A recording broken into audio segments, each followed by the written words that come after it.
Even the rain gods in Mumbai are smiling on the new income tax bill.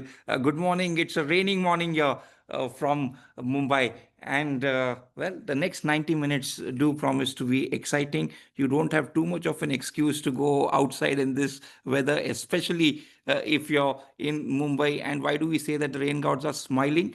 Because a 3 decades jinx is broken. Multiple attempts have been made over the years at redoing, rewriting the income tax code. Well, finally, some success has been met last July, that is in July 2024, while presenting the interim budget. Finance Minister Nirmala Sitharaman announced the intention of coming out with a new code which is simple and lucid. Well, in exactly 12 months, here we have it. Introduced the first look of it in February, a select committee report of Parliament in July, and passed by both houses of Parliament in August. That's quite quick. Is it simple? Is it lucid? Will it do away with all the litigations? Are there some slips between the cup and the lip? You bet there are several. Well, without that, won't we all be rendered irrelevant? No, we won't be. To decode this new income tax legislation, we have a team of experts from Dhruva Advisors led by renowned tax expert, the one and only Dinesh Kanabar. He'll be joined by Dhruva partners Umesh Gala and Abhishek Mundra. Umesh Bhai is joining in specially from the east coast of United States of America. He's working a little bit on bringing the tariff rates down. But jokes apart, the Dhruva team has worked round the clock. Round the clock. The final presentation came in at 3:40 this morning. So I'm sure you'll not be disappointed. We have an enthralling 90 minutes ahead of us. I won't come between you and the Dhruva experts. Any questions, comments, please put them in the Q&A box, and we'll try to take as many of them as we can at the end of the presentation. With that, I hand it over to Dinesh Bhai for his opening. So thank you, Arun, and thank you for this joint collaboration between Dhruva and Taxsutra. We do this every time there is a budget. We are now doing this for the new income tax bill, or which is soon to become an act. And as you rightly mentioned, Arun, the original bill was introduced in 2025, following upon 2024 statement on the floor of the Parliament by the Honorable Finance Minister that she's looking at bringing a new law. And I remember still, Arun, that when the Finance Minister tabled the bill, she actually said that there were multiple hearings which took place between various constituents. And she said that about 60,000 man-hours were spent in preparing the new bill.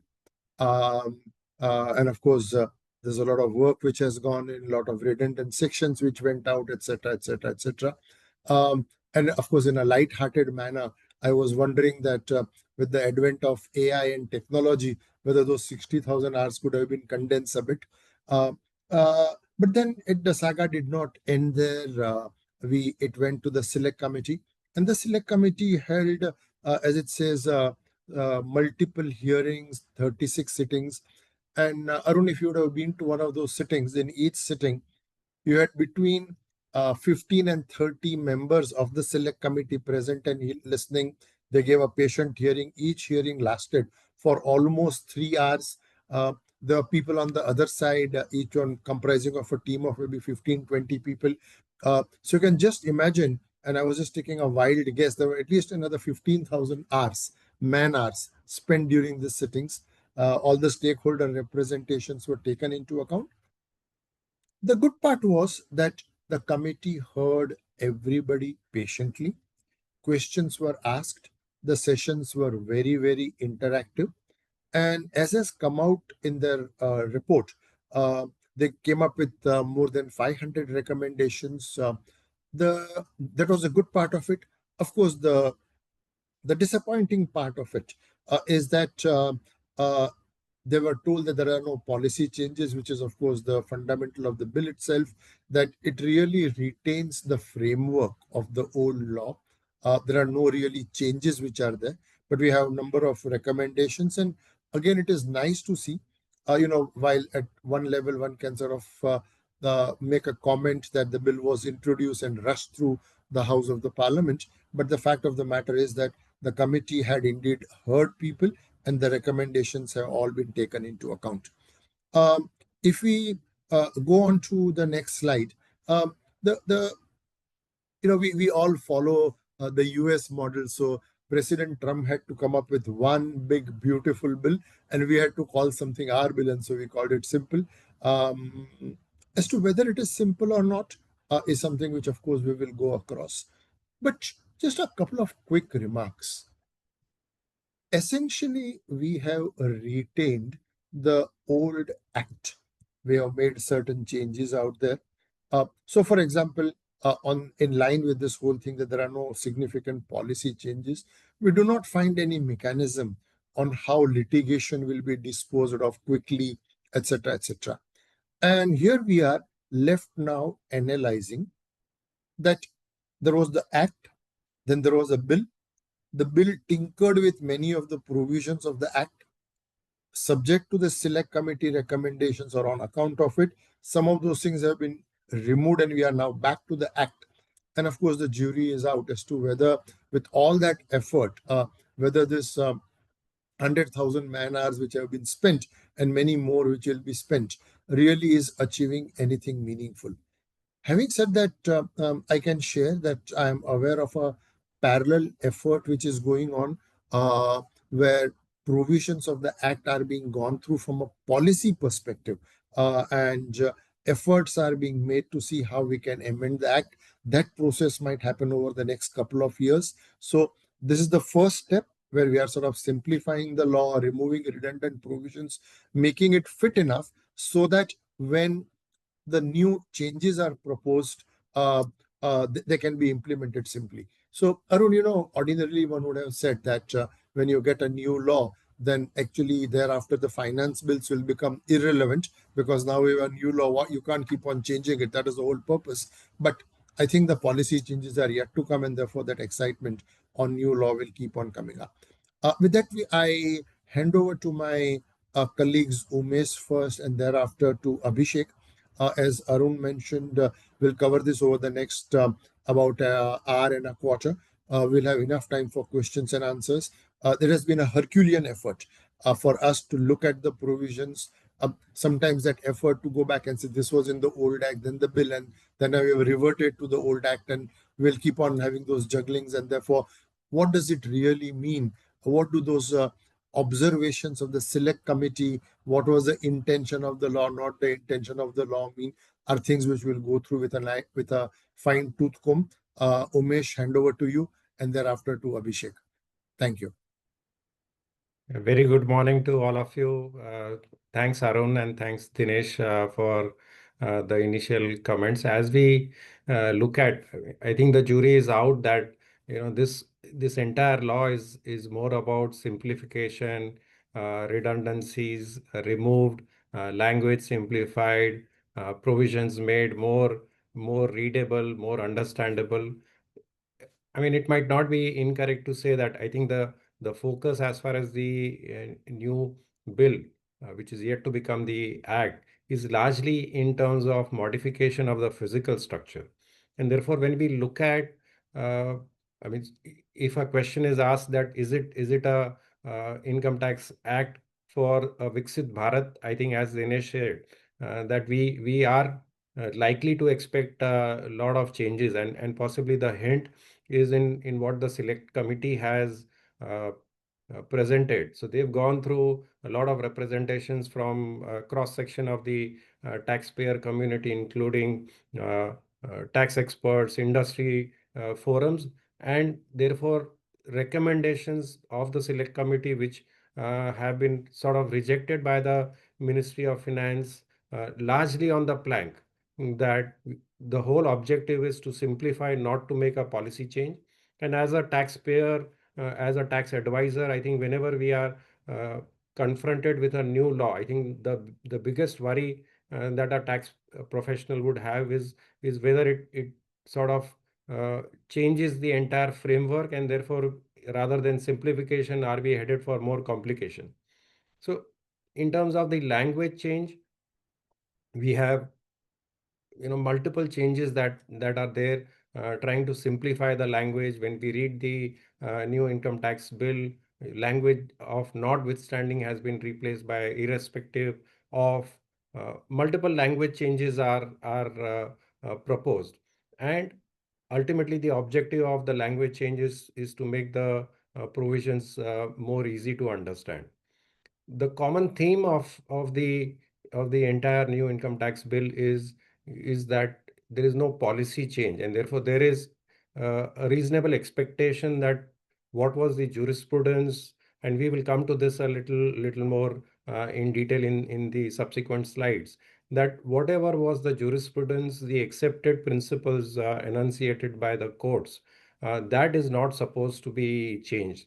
Wherever the select committee made recommendations which sort of indicated that there is a policy shift, those have been turned down because very clear enunciation by the FM and by the legislature that we don't want to tweak the policy change, we just want to keep the framework intact.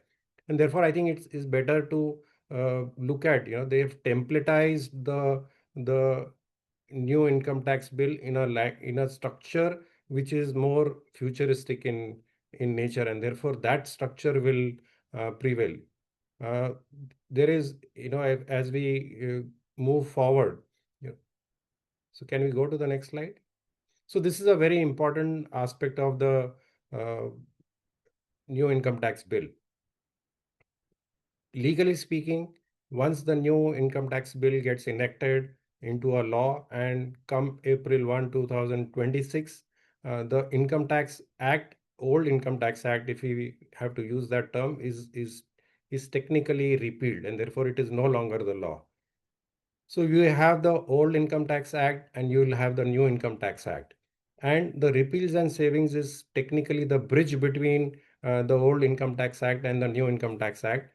It will help taxpayers, the judiciary to sort of navigate as a bridge between the old Income Tax Act and the new Income Tax Act in a seamless manner. And therefore, April 1, 2026, the entire template is changed. We had assessment year. Now assessment year is replaced by uh, no previous year, no assessment year. It's just going to be the tax year. But when it comes to matters pertaining to period prior to April 1, 2026, you will have to resort to the old law. And therefore, all proceedings, notices, assessments for period prior to the new act coming into force will be conducted under the old Income Tax Act. And this will apply to all pending proceedings, to appeals, to all court hearings as well. Wherever the SSC has, for example, people have opted for 115B AA, all of those options exercised under the old law will sort of transition into the new law very seamlessly. Any approval granted by the revenue authorities for any special regime, those will get continued. All pending refunds, demands. So I think it might not be incorrect to say that as a taxpayer, the experience will be very seamless, because whatever is uh, the old law, that will continue to remain applicable for the old years, and the new law will apply for the new years. So this is how the repeal and savings will proceed.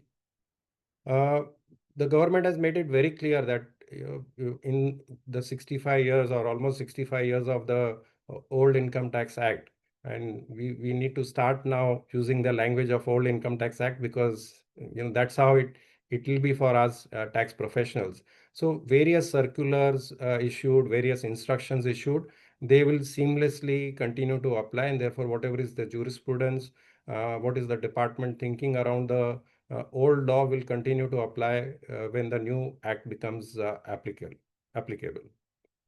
Can we move on?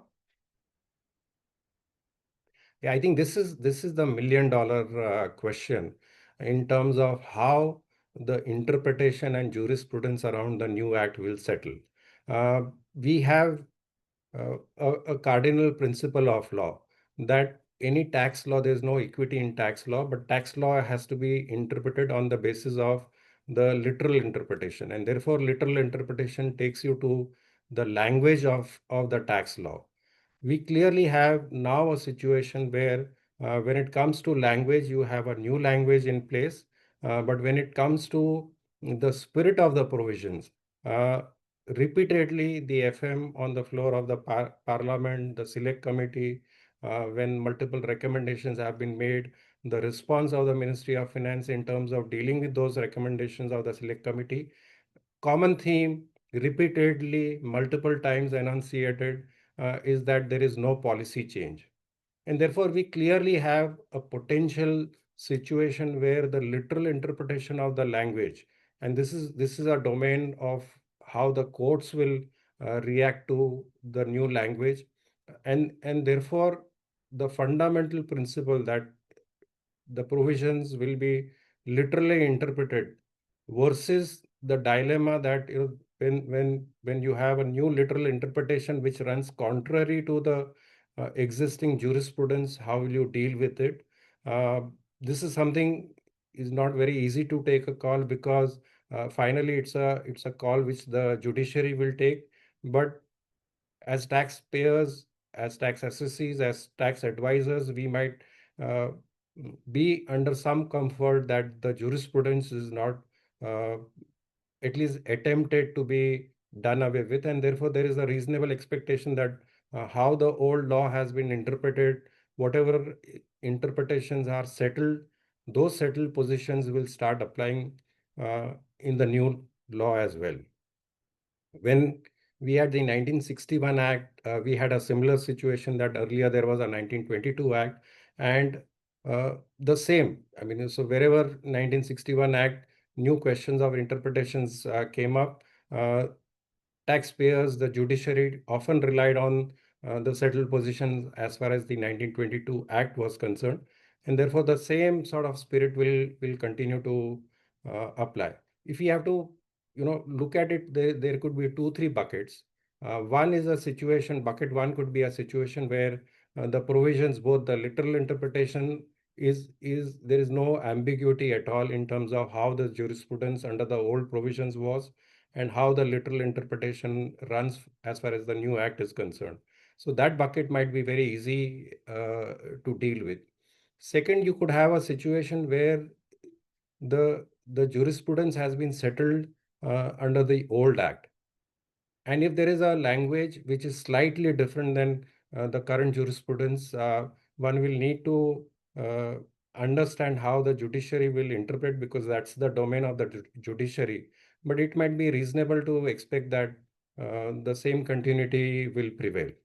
And there is also a situation which is in between situation where uh, there were debatable views, interpretations possible under the old law. Those, because of the language change, have now become slightly different, and therefore this would be a situation where there is no jurisprudence available. But now you certainly have a language which is more simple, which will give you a hint about how the provisions will be interpreted. Now, this is an area where I believe if there is no jurisprudence already available, then the new language may prevail.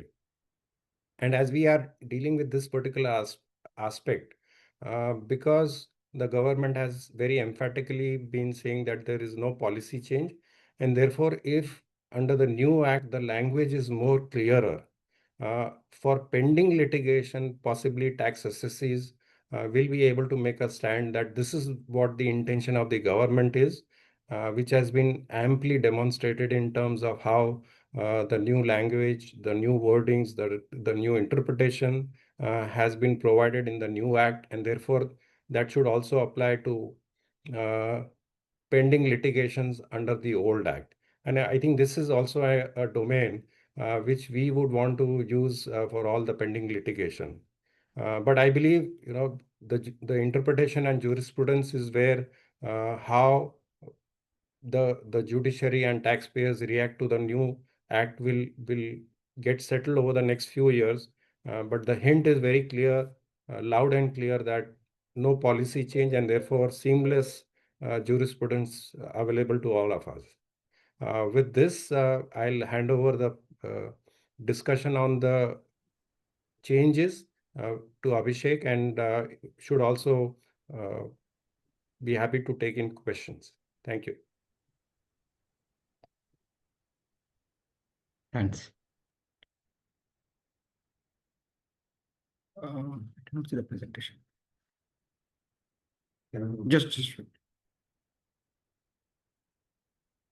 screen.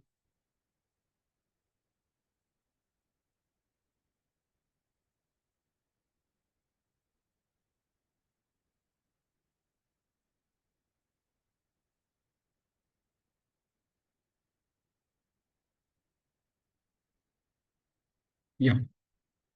So now, thanks, Umesh. So now we will dwell into the key proposals under the new bill in comparison with what has been in existence under the current act, and how it transpired between the original bill introduced, transferred into the select committee suggested recommendations, and thereafter how it got implemented under the new bill. So when the original bill was introduced, there were various language related aspects which could have led to a different treatment or a different interpretation issues on many of the aspects which were there. And that's what got discussed during the select committee proceedings, wherein the recommendations were made by industries, and also the viewpoint of the Ministry of Finance was taken into considerations. So we can divide it into multiple baskets in terms of whatever was the language related changes which the legislature wanted to align it with the existing provisions of the act. That's where they have accepted the recommendations of the select committee so as to have that same treatment interpretation for the current income tax act provision which is there. And there have been certain recommendations from the select committee itself and the viewpoint of MOF, and we will see in terms of how they have been dealt with and what are the indications that one could take forward going forward in terms of interpreting those issues. So we are at now from a business related proposals which were there.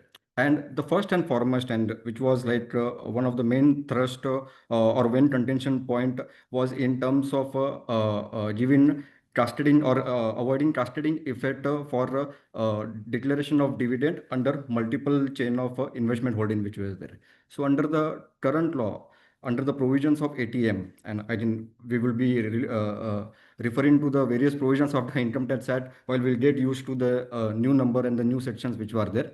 But under the current provisions of the ATM, and especially in context of the existing domestic companies which have opted for the new concessional tax regime of 22% which is there, any dividend paid under the multi-layer structure, that benefit was allowed even under the new concessional tax regime opted by the domestic company, and hence there was no cascading effect or no double tax aspect which were there. So whether the domestic company receiving dividend from any domestic company in India or from any foreign company or from any business trust, if they were distributed upstream to their shareholders, then the company receiving the dividend were not subject to any double taxation on this. But in the original bill, when it got implemented, there was a miss in terms of referring to grant this benefit when the domestic companies in India would have opted for the new regime. And hence the recommendation was made to say that, okay, whether this is just a language error or it is something which is a contextual change which have happened.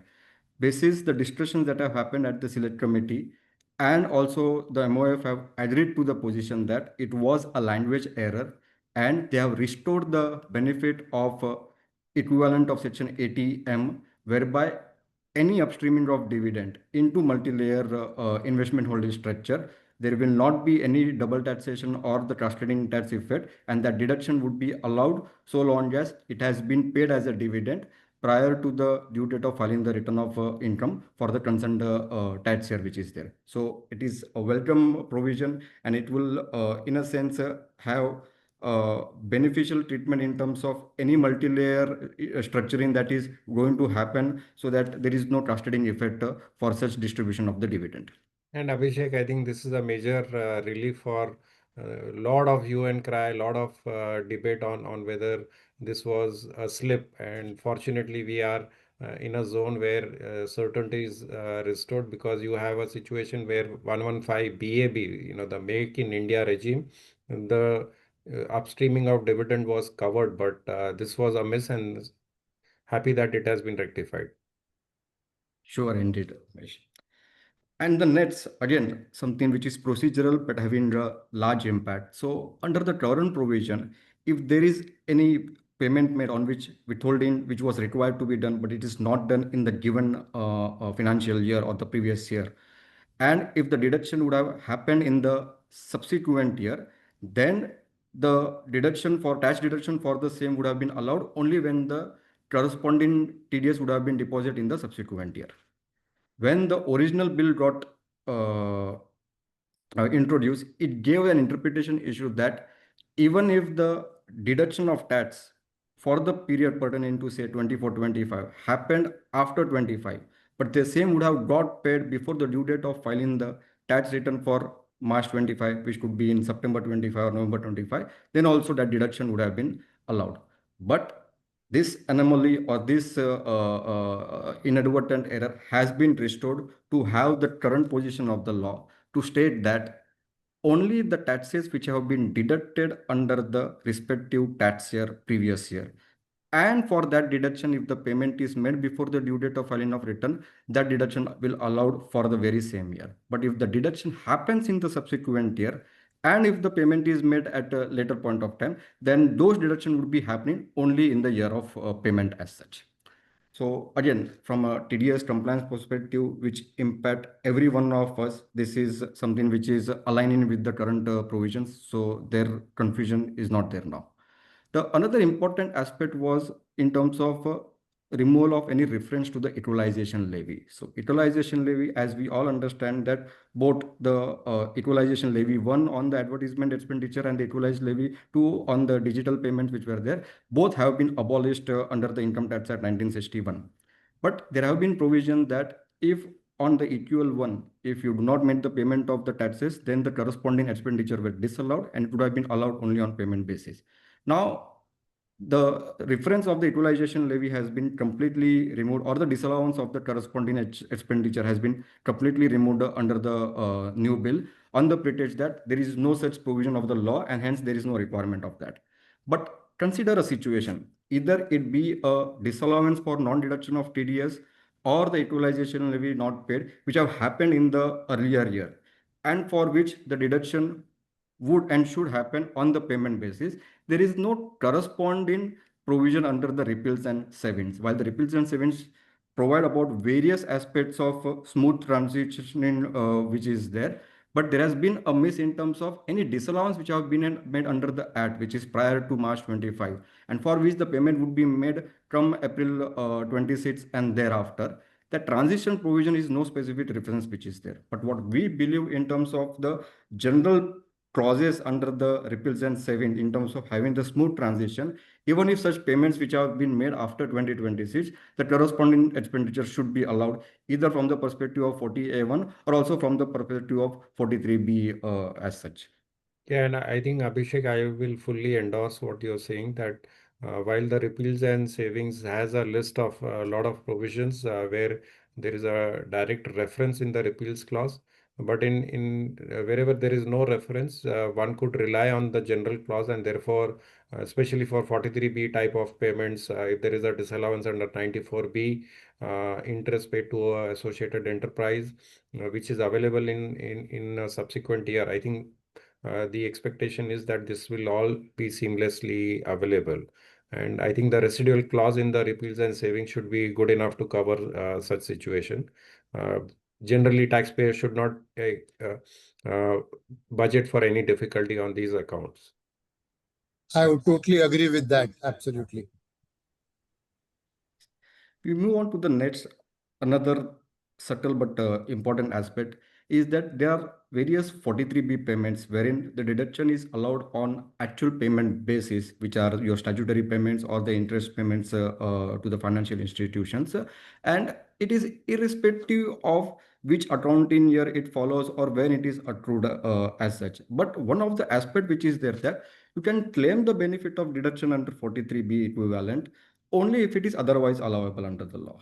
In the original bill, this term otherwise allowable was not there, leading to a potential interpretation that if a particular expenditure which would have not been otherwise allowable, say for example, those would have been disallowed under proviso to section 37(1) for any violation of law or anything of that sort, one would have taken shelter of 43B to say that okay, it is made payment and there has been no restrictions under the law to claim that deduction.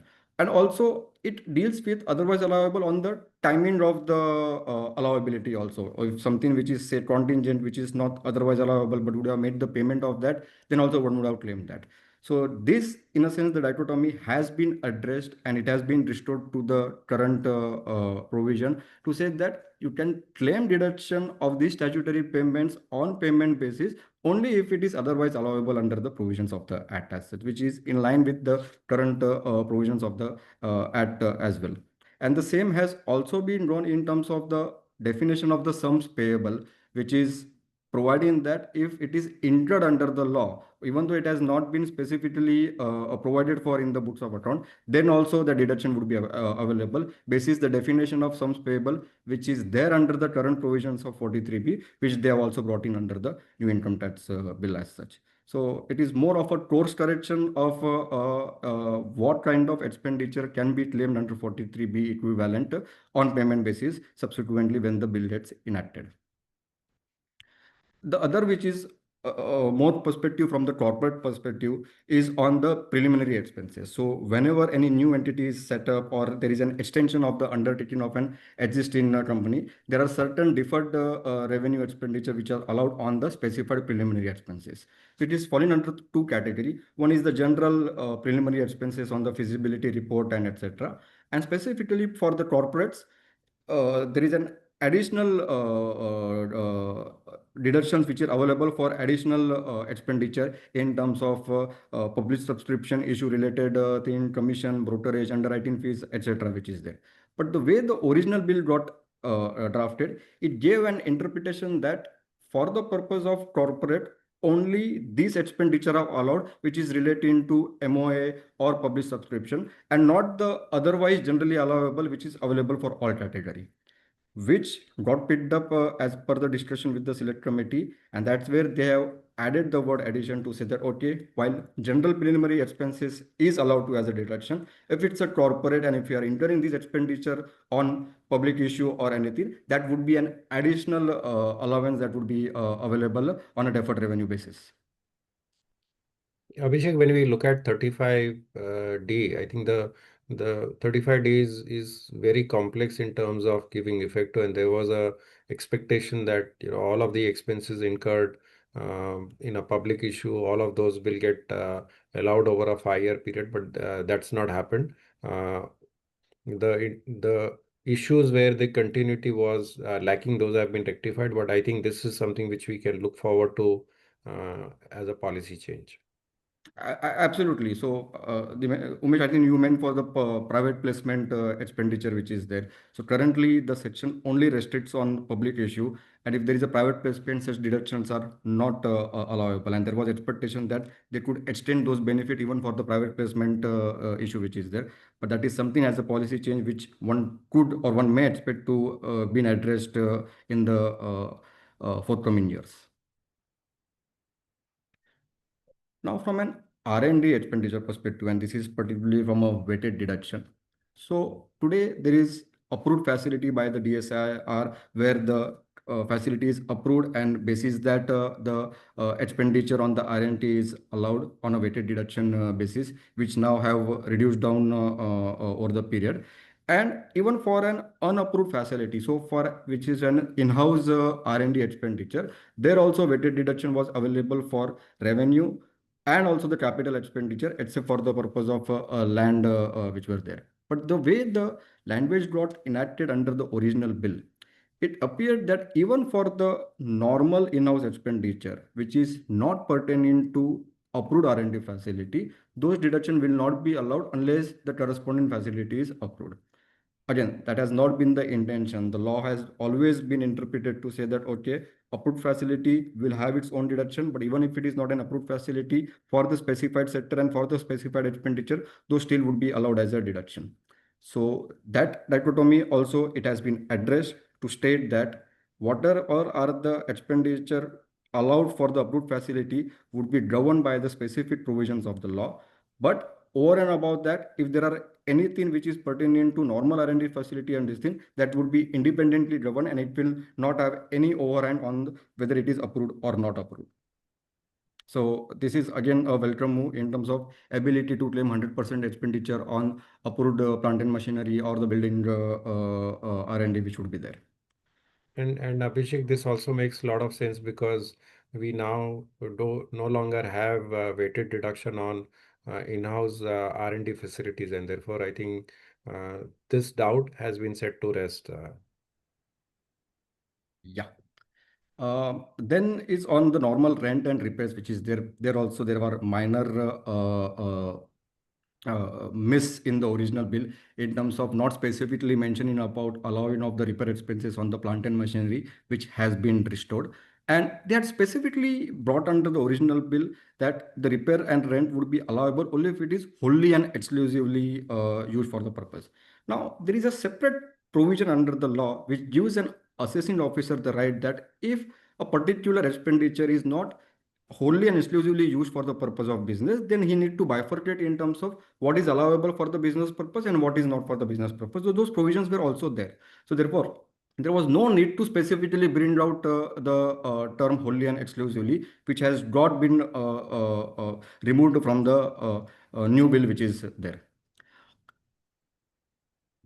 Then the next question, it's again a technical thing which is there, that today what we call it as a company in which substantially interest is as a closely held or the private company and the widely held company. And there are different corresponding provisions in terms of deemed dividend or carry forward of losses attached to both the widely held company. There are two specific conditions for any company to be treated as a widely held. And these are like either conditions as per the current law. Either the corresponding company is listed as on the last date of the previous year, or it is 50% or more held by the another widely held company. So if you satisfy either of these condition for a public company, then it was held to be a widely held company. But the way the language was drafted as a part of original bill, it gave the indication that you have to satisfy both the conditions, which in a sense would have been a very, very weird interpretation, or which would have led to an inconclusive conclusions on the interpretation. So those has been addressed appropriately to say that the current position of the law to satisfy either of the conditions, either being listed or being held more than 50% by the another widely held company, that will prevail and not both the conditions would be applicable. Now, this next topic, and which has been an most debated topic in the recent times after the IBC law got enacted and is in terms of waiver of any loan during any IBC related acquisitions while acquiring any different company or any loss making company. Now let's get into the history of it. Earlier, all throughout, the characterization of any waiver of loan would depend whether it is on a capital account or a revenue account, and the jurisprudence have on the facts laid down various principles for and against in terms of, but the underlying principle of that was if it is on capital account, it would be treated as a capital receipt, and if it is on a revenue account, it would be treated as a revenue receipt. Then there was a Supreme Court decision of Mahindra, which laid down in a sense a different and another angle to say that a waiver of a capital is something which is a cash receipt, and what is covered under the provisions of 28(4) in terms of any benefit or purchase, it has to be a non-cash. And hence, all that debate on capital and revenue, in a sense, got into a different direction to see that it is not applicable per se because it is on capital receipt. Then there have been an amendment under the 2023 Finance Act where they have imported the word whether it is for benefit or purchase it, whether it is in cash or not, which is there. though they retain the other language of the 284 in terms of it has to arise from the business. Now, from a department perspective, again, department has its own explanation in terms of the treatment that it intends to follow. So under 194R, which is a withholding provision corresponding to any benefit or cash which is there, but the language in a sense is pari materia with the 28.4 which is there. They have selectively said that, okay, if the waiver of loan is happening in terms of from any of the specified financial institutions, there is no requirement of 194R there. But they have caveated to say that it is only withholding relief that is there. The taxability of that would be determined basis the prevailing provisions of the law. In the select committee, and there was a recommendation from the industry as well as from the select committee, and more interestingly, even from the Ministry of Corporate Affairs, while dealing with the new income tax bill proceedings, to specifically grant an exemption or explicitly mention it under the provision of the law that such waiver of loan, especially in the IBC acquisition situation, will not be subject to tax under 28(4) equivalent. But the response which the MOF said that there are already safeguards provisions under the law in terms of protection of the loss for any change in shareholding under 79. Those losses could be sufficient enough to set off any, so to say, income that would be arising on such waiver which is there. And even under the Ind AS accounting perspective, these have been treated as credited to your P&L account. And there have been various precedents in the past which have held it to be as an income. So therefore, the interesting part is now that the language of 28.4 even today gives a certain interpretation issue, and there could be a possibility to argue that even today under the law, whether it is a cash receipt or a not cash receipt, one has to still test whether it passed the muster of 28.4, and the language of which is pari materia in clause 26 of the income tax bill. And there are workable arguments. It uses the term arising from the business. So whether one has to be into dealing into that business of money lending or not, whether it is relating to the core business, whether it is as a part of a trade advance, that only gets covered, or then the ultimate part, whether still I have to take the shelter of capital versus the revenue receipt which is there. So the still interpretation which are in a sense available, and courts have also dealt with this aspect of revenue versus capital even after the Mahindra decision which have been there. But after the amendment under the Finance Act 2023, there has been no known precedent in terms of dealing with these aspects, whether this would get covered under the 28.4 or not. So there are arguments to say that it would be still able to take a call that it should not be taxable, and it would be depending upon the facts of the case. The Minister of Finance has its own intention, which is only covered in as a part of an intention, but not explicitly brought under the law. So now the courts will now interpret, and it's like a new round of interpretation that will happen in terms of 28.4 and 28.1 to see whether any waiver of such loan in the given circumstances of the fact would at all be taxable, even under the change in the law to say that cash receipt is also covered as a part of benefit or perquisite.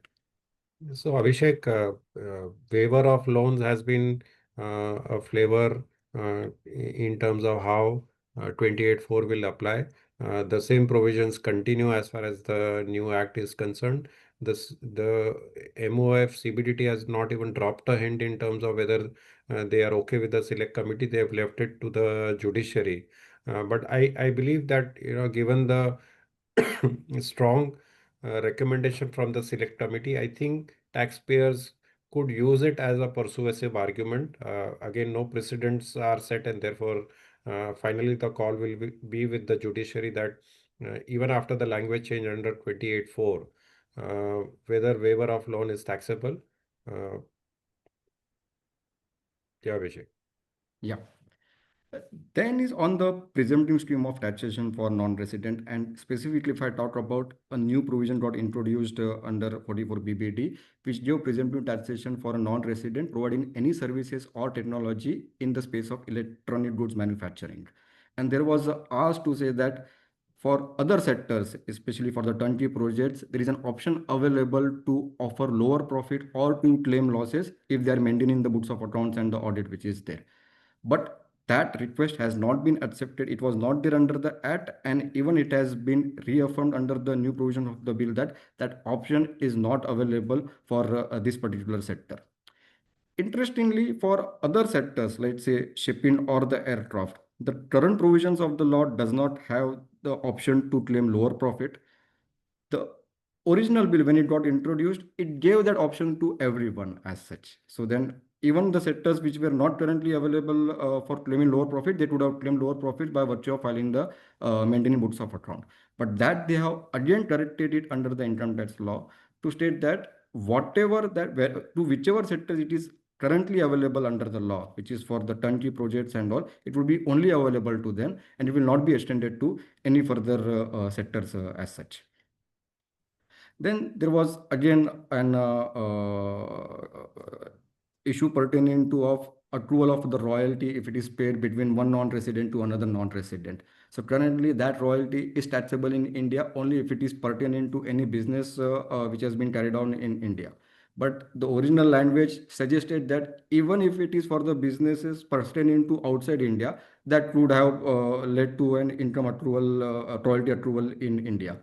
That anomaly they have corrected and said that any royalty payment on by between two non-resident, it would be taxable or accrue or deemed to accrue in India only if it is pertaining to businesses in India. Now, one of the huge aspect and where there was a huge UN try was applicability of the AMT provision, which is the alternative minimum tax for non-corporates, especially if it is pertaining to the case where they are not claiming any profit or investment linked deduction. So under the present Act, AMT is applicable only if you claim any profit linked or investment linked. But this specific carve out was not there when the original bill got introduced, meaning thereby any income which is lower than the 18.5% AMT rate which would be there, then one have to pay the AMT under the deemed fiction. So say for example, the family offices and all which are under the LLP structure or the partnership structure, where potentially the long-term capital gains would have been taxed at 12.5%. But because of any specific exemption to carve out those structures which are not claiming any investment or profit link deduction, they would have ended up paying MAT tax at 18.5%. But they have restored the current provisions of the law to state that the provisions are applicable only when you are availing investment linked or the profit linked deduction as such, and therefore in a sense it is a big relief for various entities where there are capital gains tax attracting lower rate of taxation. The next 2 points are again, it's more of a course correction to align with the existing law that if currently any assets or SPV are transferred under the business trust. So while there is an exemption available under section 47 on the transfer, but if there is any gain or loss under the MAT, even that protection was available. But when the original bill got introduced, they gave only protection for the loss in terms of that loss cannot be available. But any gain, which in a sense is a notional and hitting the P&L account, that relief was not available under the original bill, which after the select committee recommendations and the discussions that have been now aligned to even reduce notional gain while computing the MAT, if at all it is applicable. And the last point was that if there is a succession of company into an LLP, then the original bill gave an indication that the provisions of MAT or AMT, which got consolidated under the new bill, it will not be applicable post conversion. However, what it was meant to say that post conversion, the AMT provisions would be available, but the MAT credit, which would have been accumulated during the status of the company, that will not be carried forward. So there has been an provision under the law and simplification of the language to bring out this intention categorically that on conversion from company to LLP, the AMT provisions would be available, but the MAT credit accumulated will not be carried forward and allowed as a deduction. Now we get into the nitty-gritties on the capital gains and the M&A transactions related to this. And the first and foremost is on the inclusion of fast-track merger, which is covered under section 233 of the Companies Act within the definition of a demerger, and consequently to have it as a tax-neutral demerger if the prescribed conditions are satisfied.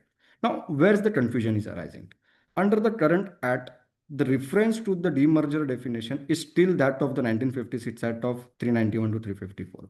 But it's in a sense, an unwritten unwritten interpretation which is taken that even if it is taken under the successor law of 2013, under either the normal provisions of 232, 232 of the Companies Act through the NCLT process or through 233, it should get covered.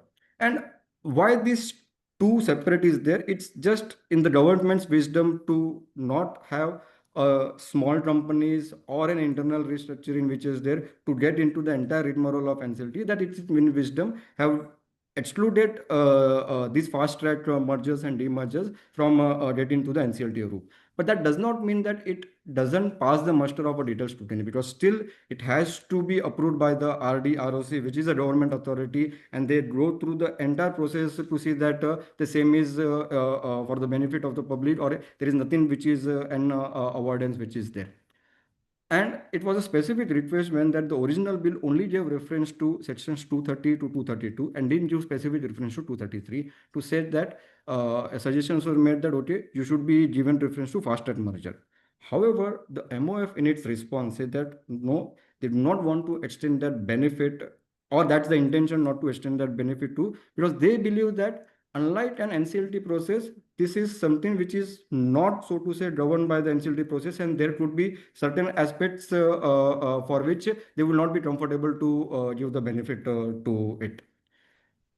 Now, that being the position, so therefore, whether without any specific mention about the section under which the demerger is happening under the Companies Act, and if we go ahead and do the demerger, whether that tax neutrality benefit would be available or not available, again, because of it goes back to what Umesh has discussed, that if one sees contextually the jurisprudence or the interpretation to say that, okay, it should follow on a no policy approach change which is there, then that interpretation should be allowable to have even the fast track merger been covered. But at the same time, since there is no specific reference which is there, there would be definitely a challenge from the department and the judiciary in terms of how they want to interpret. They go by the literal interpretation. If it is not covered, then it is not available, or they go by the purposive interpretation in terms of what has been currently happening to carry on.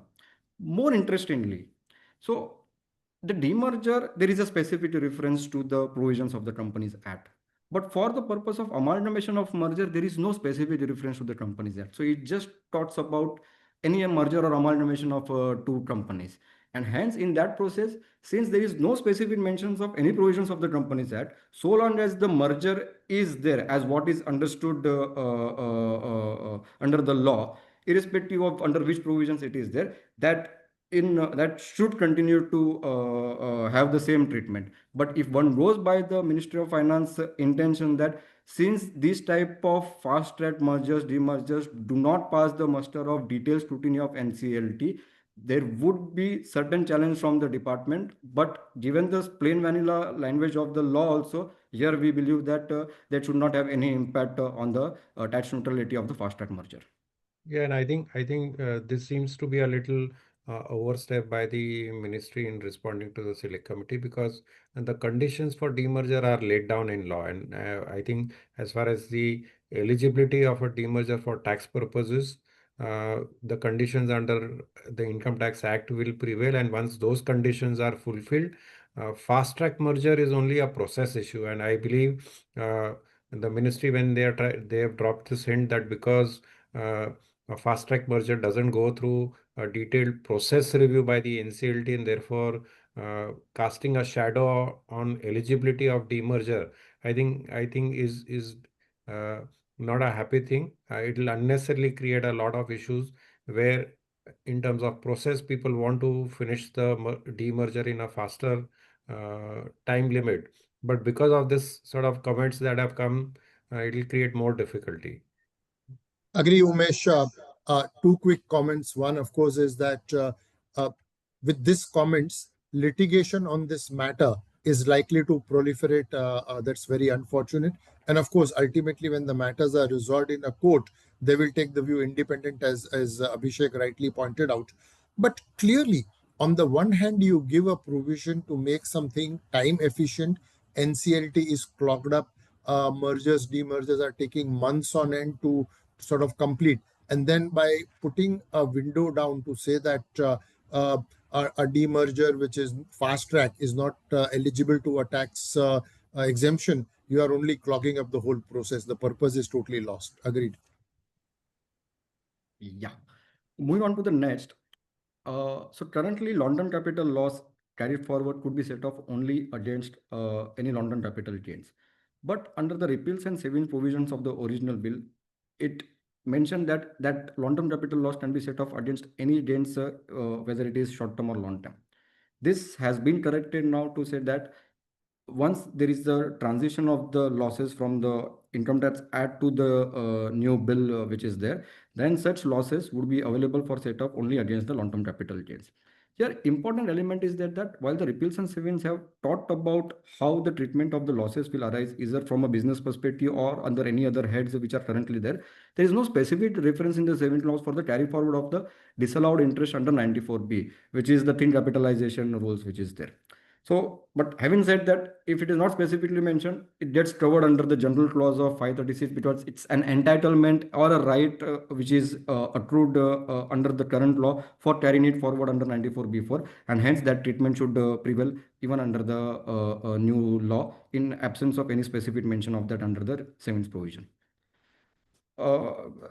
Again, from a IFSC perspective, any relocation of original fund outside to Indian fund which is there, there was a specific exemption to have that extension up to March 2030, which got announced under the recently enacted finance budget. But that was a miss from an original bill, which has been corrected to state that any relocation between now and 2030, it would still be not subject to capital gains tax.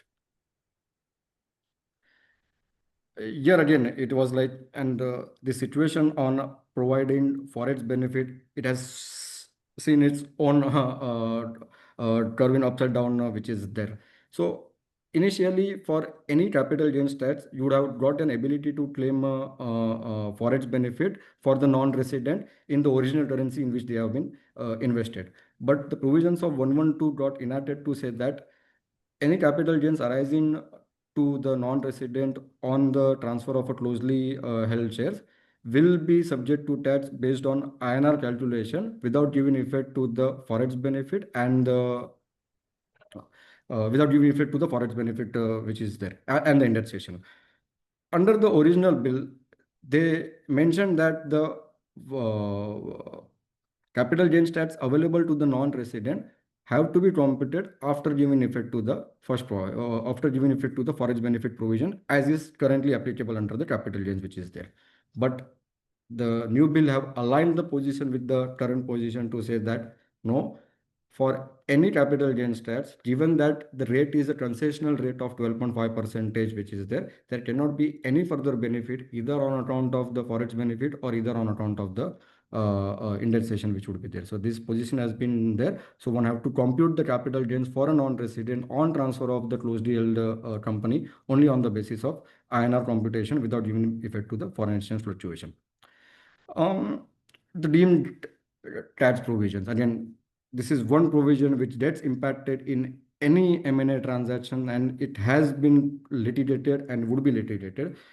So in terms of the technical alignment or the language alignment, this thing on the definition of relative, there was only reference to the maternal ascendant which is there and descendants were not there, which they have aligned to say that maternal as well as paternal descendants would be covered under the definition of a relative. But the more importantly, and that's where that the issue arises on the definition of a relative in terms of the relationship of uncle and niece. So any gift from uncle to niece, it gets covered, but from any niece to uncle, it's not get covered under the exemption of 56 to 10 gift tax. And it was recommended that to also provide within the definition of relative the ascendants and descendants of the brothers and sisters to specifically cover that.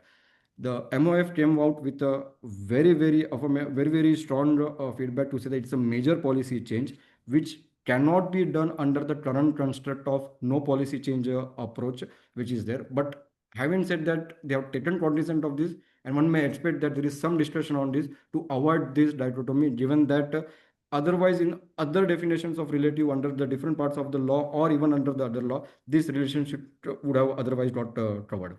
So if this happens, then any part of succession planning or resolving the disputes between the family and all, it would get smoothly taken out without any interpretation issue on applicability of gift tax.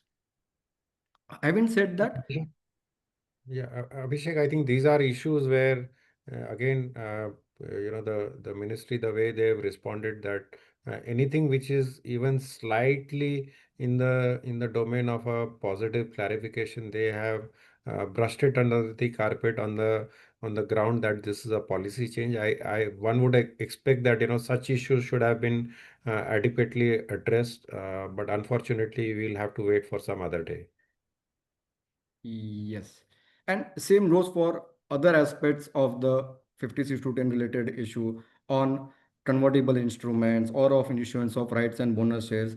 It was recommended to provide clarity on that if the convertible instrument have been invested where the fair market value has been tested and there has been no implications, the subsequent conversion of that, which is basis the terms and conditions as has been laid down right from beginning, there should not be further testing of the 56-10 which is there. And same goes for the rights and bonus issue. It should not be applicable where we have seen lots and lots of litigation which is pending before the courts, or either on the waiver of a loan that there is no 56-10 implications on that. And more importantly, and given that there have been various off-market transfers of the quoted shares, which are more of a strategic buyout or the strategic high-level transactions for the purpose of acquisition of shares, that is depend upon the negotiation which is there and a particular price is arrived at, that is the commercial discussion. But given the SEBI takeover code provisions, there is first an SPA which is signed, which confirms the main transaction which is there and decided on a particular price. Then one has to follow the takeover code procedure in terms of getting the shares from the other shareholders, and thereafter only one can execute the transaction, the main transaction which is there. Now, between the execution of the binding SPA and the actual receipt of the shares, there could be hell lot of movement on the price, which is under no one's control, and one has to follow the SEBI guidelines to execute these transactions. Now, there has been representations made to the government to please address this issue, especially given that the intent of 56-10 is to tax black money. Here it is the thing that the acquisition is governed under the provisions of the SEBI and one has to strictly follow it, and hence one cannot get into any 56-10 issue for the difference in the price between the first signing of the SPA and the ultimate acquisition of the shares. Again, all of these aspects in a sense have not been specifically addressed in the new bill on the pretext that these are policy change and that cannot be considered under this provision, but there has been discussions of this in the select committee report. Now, this is very interesting on the carry forward of the tax losses for a closely held company. And one could see various versions of language change between the original bill and the new bill. So today, if there is any change in the shareholding, which happens beyond 49% of a closely held company, and the set of shareholders in the year of incurring of the losses and the year of transfer are not there, then the ability to carry forward and set off those tax losses in the future year is not there. And the language used is that where not less than 51% power were beneficially held by persons. Now, courts under this language have interpreted to say that, and there are for and against decision, whether one has to see the immediate shareholding, one has to see the ultimate beneficial shareholding which is there, whether immediate shareholding is the only beneficial owner for that and one need not go to the UBO thing, and we have decisions at both level depending upon the facts of the case. That being the case, in the original bill, they coined the term as the beneficial owners instead of the person who beneficially held, which the term beneficial owner has been defined under the law in different contexts, but that term has not been defined under this provision which were introduced. And here the language is very critical. And I'm at the third bullet point to say that if the beneficial owners of the shares of the company carrying at least 51% of voting power shall continue to be the beneficial owner. So the second reference to beneficial owner is to the first reference which is coming under the first law. And the select committee has actually gone ahead and in fact defined the term beneficial owner, which was akin to a UBO related definition. But the new bill has done away with the beneficial owner concept provided under the original bill also didn't consequently have any definition of the beneficial owner, and they have retained the construct of the existing bill of beneficially held. But there is a catch here. And if we read the sentence, under the act, the beneficial held by persons which is there, those persons have to be set, those set of persons have to be the same. But the language in the new bill is that the shares of the company carry not less than 51% of voting power were beneficially held by the person. So, does it lead to any interpretation issue to say that any inter-se transfer of shares between the shareholders, which under the current law is not at 1379, and there have been precedents to also support that, whether by virtue of using the term the person, which is the very definitive article, and it only refers to that person who held 51% shareholding prior to the change in the shareholding, whether only those gets covered. Now, if that is the interpretation which taken, it will lead to various anomaly and interpretation issue. First being, the section won't be applicable, or the provisions will always get triggered if there is no single shareholder which is holding 51% at any point of transfer related transaction which is there, and which we can consider by virtue of an example. So A, B, and C are holding 48, 40, and 12. No one is holding more than 49%. Now there has been inter-se transfer of shares from B to C, leading to resulting shareholding of 48 to 52 between A and C. Now, if one sees that it has to be only applied to that singular person who should be holding the shares of more than 49% prior to the, or more than 51% prior to the shareholding, it is which that person? Is it Mr. A or Mr. C, or combination of Mr. A and C? So if it is only one person, Mr. A, then these provisions fail in that sense, and one will get into the redundancy into it.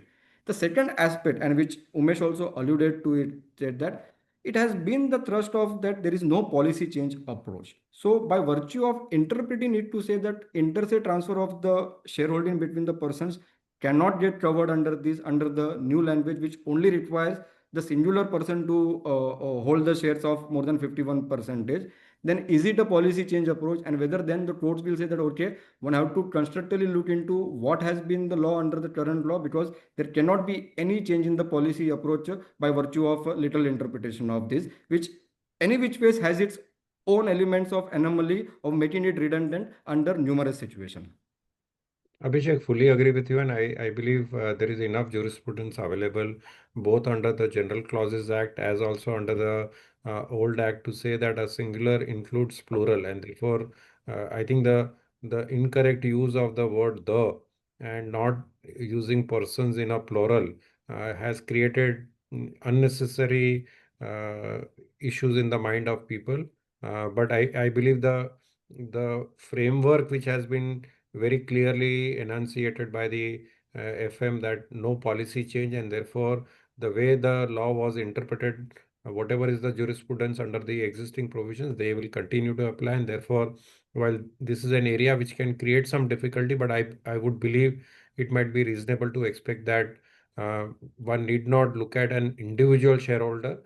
Collectively, all the shareholders, if they retain 51%, then the carry forward of laws should be seamlessly available. Yeah, the only point I would make, Abhishek and Umesh, is that as to whether what was intended, whether this use of singular, plural, what does it mean, etc. If the whole purpose of this new law is to create simplicity and certainty, I would rather that a circular is issued. The very fact that you introduce a bill and it had to undergo some amendment just shows that things have sort of remained a little bit. And I would wish that rather than allowing this matter to be settled by courts and Supreme Court over the years, a circular is brought out to just clarify this position. And more so, Dinesh and Umesh, there has been discussion in the select committee report of 5,000 on each and every word, but there is no mention of any sort of this shift in interpretation under the select committee report also, which shows that it might not be an intention to bring it under the law. But yeah, a clarification on this would be required given the placement of the wordings under the new law.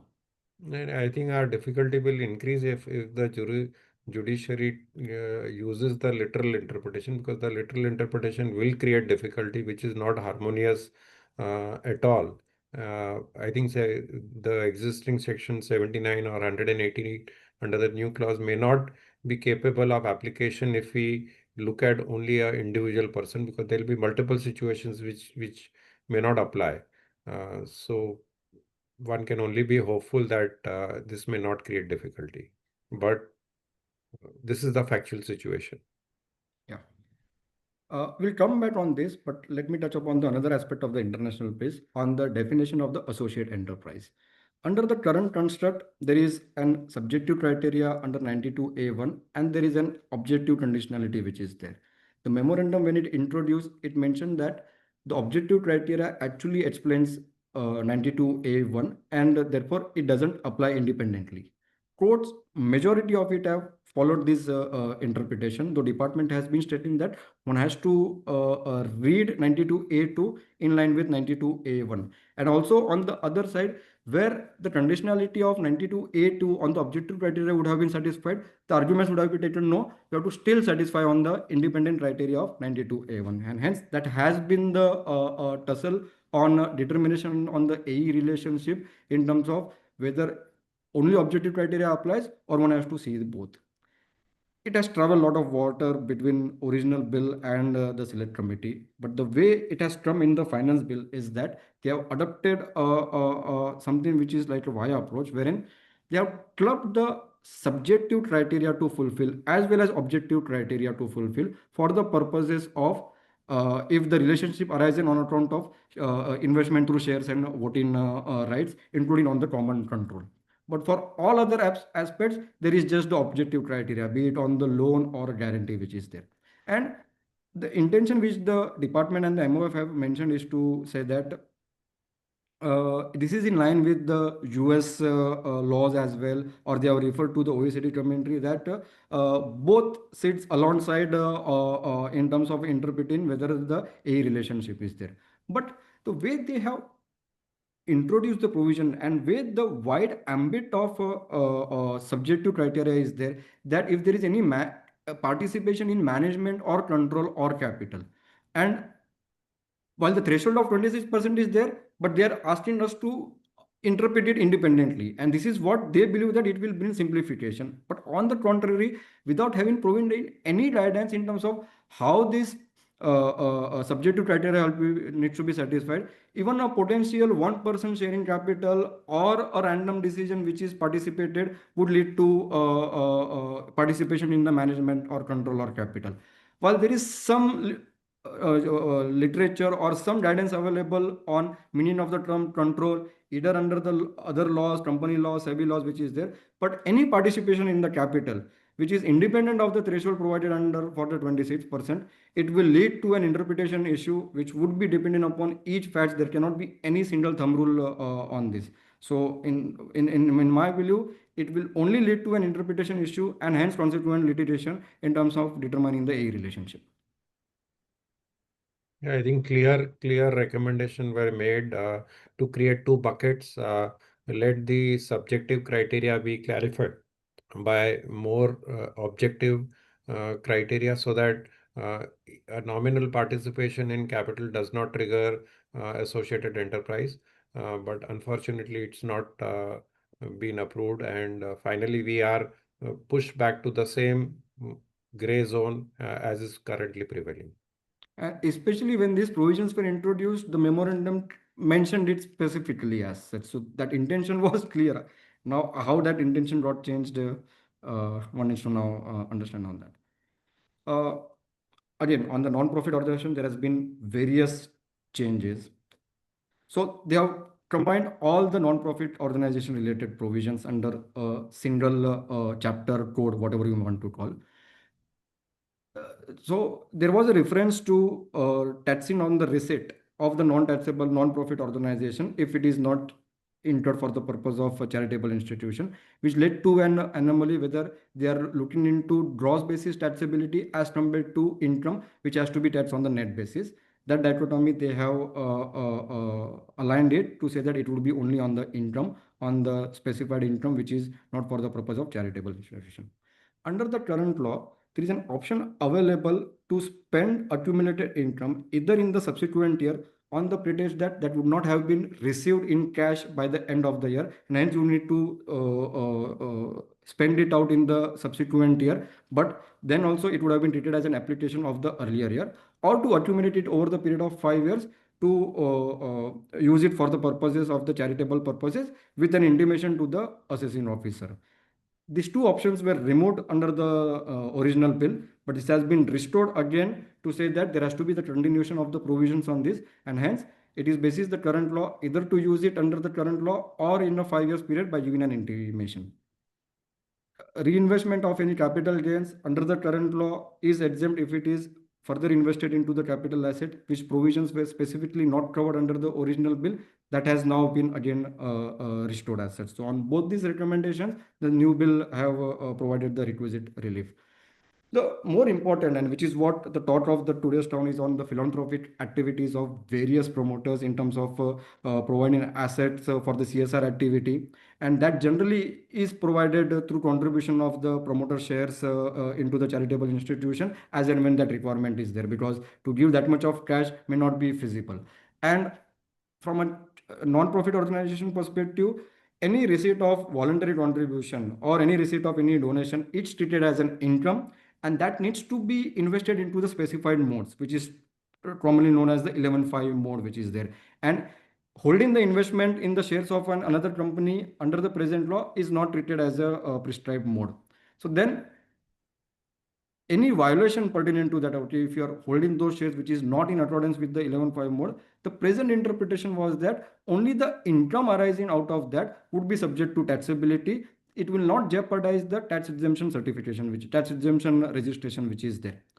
And at the same time, there was a leeway provided under the law that having received such shares which is non-compliant, you have a period of 1 year from the financial year in which it is received to align it either in the cash or in convert it into the 11.5 mode which is there. So that 1 year period is still available under the new law, but on the taxability for the non-compliant investment, which today an argument would have taken that it's only applicable on the income, it is now clear to say that it is only applicable, it's applicable on the entire investment amount, which is not in accordance with the 11.5 equivalent mode which is there. And there has been also the same feedback receiving from the MOF also in the select committee report. So this is something I think which will be has been the ask of the industry for quite some time, to either exempt it so as to promote philanthropic activities and help it for the betterment of the society which is there. But this is something that has not come under the provision, and whether one can see it to be a policy change, because today only the income is said to be taxable, but in the new regime, it's the entire investment which is there. So whether it is in line with the existing interpretation of the law which is there, that one has to see how the court will interpret on this. Now just get into the small other amendments from the income from house property perspective, and we'll just finish it in next 5 minutes or so. So pre-construction interest is today allowed for both owned and let out. It was missed to be provided that benefit for the purpose of let out, which has been now aligned. If any property is used for the purpose of business, or it is occupied for the purpose of business in whichever shape and manner, that is excluded. The original bill required it to be a compulsory occupation as compared to the manner in which it has to be occupied, which was left to the discretion of the assessee which were there. So hence they have restored back the language of may occupy in terms of an affirmative occupation for the purpose of claiming exemption. The standard deduction is allowed as a deduction before applying the 30% law, which they have retained under the new law itself. In terms of any vacancy period or the vacancy allowance that we for the period for which the property was not given, there were two aspects: whether it has to be given under the normal course, which also they have removed it to say that in any shape and manner there is a vacancy, there would be a vacancy allowance would be allowable, and that has to be computed only on the basis of actual rent or not on the basis of annual lettable value, which is the market determinant or the municipality determinant rent as such. The capital gain tax rate on the business trust long-term capital has been aligned at 12.5%. It was recommended that to provide a time limit for the disposal of appellate matters so as to have a timely resolution of the pending cases which is there, which is huge in number. But MO have said that it will not be in desirable situation to provide any timelines on the appellate authority for disposal of the appeal which is there. On the personal taxation front, the current construct of default was the new regime, but it is subject to any specific taxation which is available for capital gains, 12.5%, dividend, interest, especially also for the non-resident, which under the original bill they didn't provide that relief, but that has now been written to say that the new provisions of the new tax regime or the slabs which are there, it will be subject to the tax rate specifically applicable for the specific income. From the determination of the residential status, if one goes abroad for the purpose of employment, that need not be a present employment in hand, even then the extended period of 182 days was available.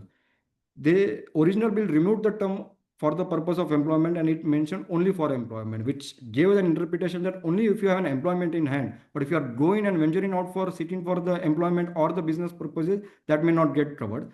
That also has been aligned under the no policy change approach, and hence today even if one goes outside India in search of the employment, not having that precise employment in hand, that also should be able to claim 182 days benefit. On the search and seizure, and especially from the perspective of the privacy concern, where access to the virtual digital space was provided under the original bill, which has been retained given the larger ramification of the scope available from the search seizure, that it is required to access those virtual digital space, which is given priority over the priority concern. On the withholding tax provisions, one of the aspect was that if one goes for the concession or the nil withholding tax benefit under the present 197, one could have approached for the concession as well as the nil. But they have dropped the reference to nil, meaning that you can approach the tax officer only for the lower tax withholding rate, but not nil, which has been course corrected to say that, okay, you can approach the assessing officer even for the nil tax withholding certificate if the facts of the matter and the law allows you to do that. There has been provided that for determination of the computation of the TDS on salary in terms of which dates forest tenancy has to be applied, that has been provided to be in accordance with the prescribed manner. One important change, which in a sense was not there in the original bill or the select committee, is the time period for filing the TDS or the TCS correction statement, which today is available for 6 years under the law, but they have reduced it to 2 years, and there has been no explanation, no discussion on this. And this is something where I think representations have to be made to bring it aligning with the current provisions of the law. One more aspect was on the refund claim, and that was an interpretation issue that for purpose of claiming the refund, one have to file the return before the original due date, and that has led to a huge hue and cry in terms of ability to claim the refund. That has been corrected to say that under the existing provisions of the Act, there is no requirement to file the return before the due date, and once the return is filed, there is an entitlement to claim the refund as such. So by and large, we have covered most of the topics, and one could have actually gone into various aspects, but those other aspects are more cosmetic or more aligning on this thing. But these are something which are very, very specific and having a huge impact across different sectors and different class of SSC as such. Would be happy to take any questions now from the panel. Thank you, Abhishek and Umesh.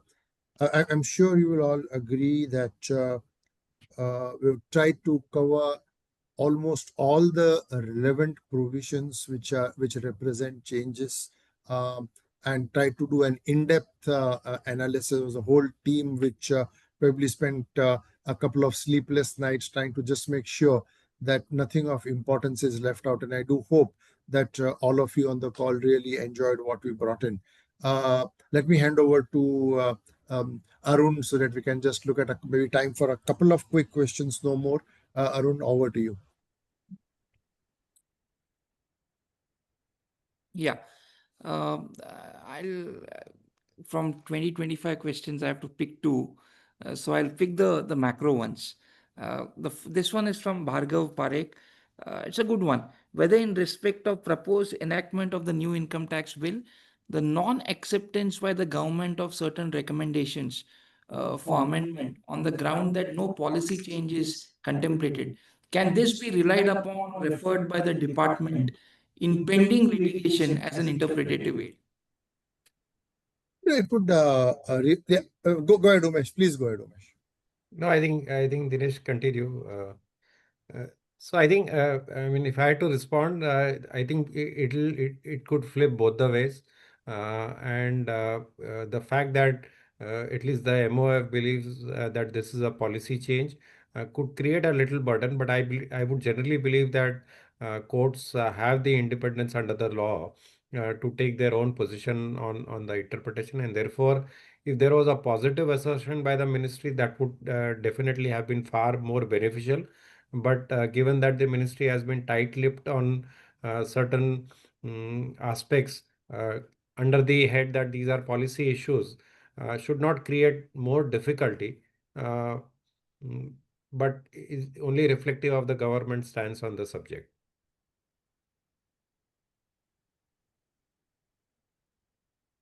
We'll go for one more question, and I'm trying to identify.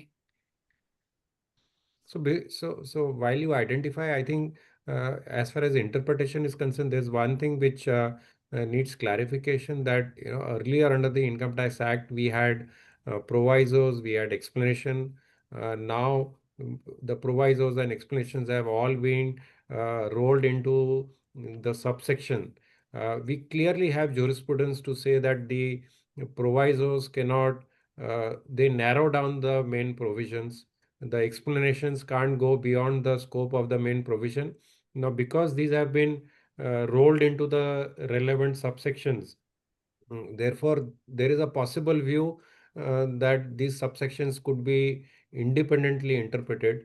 But given the framework that is clearly laid down, that no policy change, and therefore there is enough and more jurisprudence currently available, one would expect that the courts, rather than looking at the literal interpretation, will give preference to the continuity, and therefore tweak the judicial interpretation to align with the existing jurisprudence. But this is an expectation. The field is open to the courts to take a final call. Dinesh, I thought it was opposite actually. I met a person who was one of the IRS officers involved in the drafting, and I said that why don't you give a quietus to all the litigation issues by making amendments here in this bill? And he said no, that would mean conceding the position. Now look at something like a shelf drilling or a roca. You have a split verdict. It has to go to a larger bench. The department had an option of introducing that amendment here. They did not. They thought that that would actually concede the case as it currently stands. So, as Umesh Bhai said, it can flip both ways. I totally agree with you. It can flip both ways, Arun. And somewhere in the line, maybe I am a little bit disappointed that why would the tax office, why would the revenue not take a stand one way or the other? Does it have to be that everything just... So today what we are doing is we are abandoning all ultimate action to the courts. And then we say that either the courts are overburdened or courts have no business, but they even go on stray dogs and whatever else. So the question... But Dinesh, here, would the revenue be fair in saying that they have taken a stand, courts have not? Yeah, but we have a federal system. We have so many high courts which have given judgments. We are now waiting for the Supreme Court, and the revenue needs to take a stand one way or the other. I can give you a number of examples, Arun, where I have been making representation to a revenue secretary, and the revenue secretary comes back to say, why did we argue like this before the Supreme Court? That's the reality of the situation. Yeah. Two more questions, and both are very short. One, this is on, do you foresee big changes in income tax rules as well? This one. And after that, the next one I'll come. It's a little more provocative, but yeah, this one. Do you foresee any big changes in income tax rules? No, again, I think given the spirit of seamless continuity, rule making is going to be a process. One would expect a little bit of liberalization in terms of rules, but clearly a situation where rules will not override the main section can be expected. But generally, I would believe the rules should follow the line of simplification. And generally, the expectation would be that at least as far as the framing of rules is concerned, the legislature and the CBDT will be more liberal and not be very tight-fisted. Yeah, Yeah, last Umesh, it question. will have its own challenges on the language interpretation, just as we are having it under the bill. That's ominous. Last question. Rahul Verma, this is quite provocative. If there is no change in policy, then what is the need for tax bill 2025? I think, Arun, that's a question which haunts all of us. Clearly, what has been achieved is certain language things, certain provisions being put together, the old provisions going out. As to whether this 100,000 plus hours which went into such an exercise was necessary or not is an open question. But as I said, I'm looking at this as a first step to make the law a little bit of a clean law which is capable of easier interpretation. And then we will see a series of changes which are policy changes. So I see this as a step in the right direction rather than be critical of whether a lot more could have been done or not. Absolutely. On this one, just something that I'll be honest, and I did not read the income tax bill after passing my CA exam in 2003. I've done that now. That's because we are working on different aspects of the bill. I've had no option but to chip in. And while doing so, we first went to the select committee report. There are over 100 instances or 100 to 150 sections, maybe more, where they have said that this provision is retained with the original intent. I think you have the select committee report saying that we agree to this section because it's retained with the original intent. There are some 200 more sections where this is not said. Maybe there are some variations to it. And then there is a bucket of section like section 9 where any such mention is absent completely. So I think this definitely leaves a lot of room for all of us to say.